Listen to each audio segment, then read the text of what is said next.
What does it look like when a leader sacrifices their own team for self-preservation? I need a head to feed to the traders on the floor on the board. The head of the company told is about to sacrifice one of his top employees to preserve himself and his company. Let's break this down. We're going to do this thing.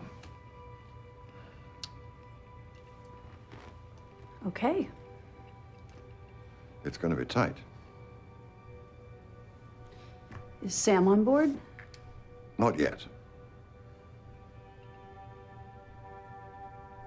Sarah, I need a head to feed to the traders on the floor on the board.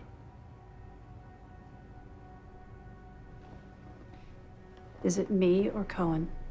It's you. Told sacrifices one of his top performers. He had a choice between Sarah or Jared Cohen, and he chose Sarah. We won't get into any potential sexism those in here, where typically the woman is the one who gets sacrificed. That's another conversation, a lot of documentation on that. What we want to look at here is what Told is doing in this conversation in control, manipulation, and recasting the past. I'm going to break down each one of those. Already, he has said, you're the one who has to be sacrificed. So he's coming in with that control. Next, we're going to see him manipulate with veiled threats, and finally, recast the past. Of course, you're well aware that I filtered several warnings to you and Cohen about this a year ago. I really don't think that's the best path for you to take at this point. So right there, saying I don't think that's the best path for you, he's saying you don't want to go up against me. Even though Sarah has documentation that she had warned both Told and Cohen about how they were managing the business and that it was not sustainable, Told is not interested in that. The decision has been made. No questions asked. Don't fight me. Don't push me on this. Just do what I told you to do. Here's that veiled threat. It's going to get more explicit in this next piece. You're going to be well taken care of here. Obviously, it is quite complicated. John, I was told under no uncertain terms. It was always a very gray area. Actually, it was made very clear at the time by you, me, and Cohen. I'd really appreciate it if you didn't fight me on this. This is what happens to somebody who has a command and control perspective. He's trying to recast the past. Sarah says, you knew about this. I warned you about it. He says, it was always just kind of gray. Let's reinterpret what happened. And when she presses on it, he cannot engage with the facts and with the data. And so what does he do? He just shuts it down. Really appreciate it if you didn't fight me on this. She's not necessarily fighting him.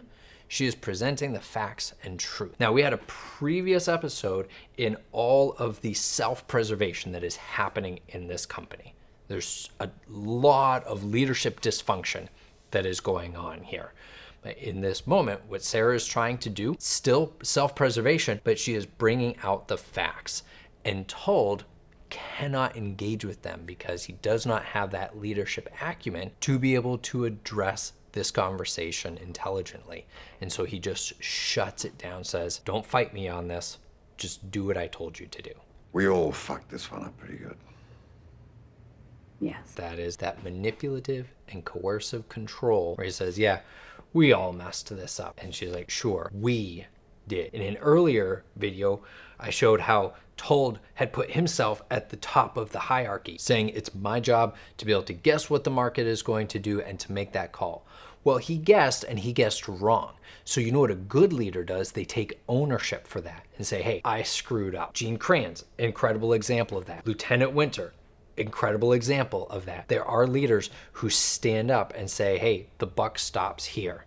Told is not one of those people. He is willing to sacrifice everyone around him to preserve his own skin. And because that is the mindset at the top, it pervades the whole organization. See the video that I did on Sam's speech after 80% of the floor was let go. It's that same self-preservation mindset, comes from the top and it filters all the way down to the bottom. So how do you avoid this? When you make a decision, own the decision. Take responsibility for your team. Create an umbrella of safety over them that says, hey, You do the best that you can with what you have, and I will protect you. I will take the responsibility, but let's create that safety so that we can be creative and move forward. When you can create an environment of psychological safety where we can own our mistakes, we can admit our shortcomings, we can learn from failure, and we can take healthy risks, that is a team that is going to step into healthy, high performance. When you have a culture like this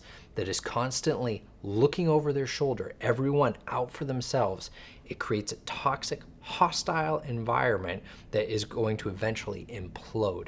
And that is what we've seen here in Margin Call. If this video was helpful for you, give it a thumbs up and be sure to subscribe so you never miss another episode.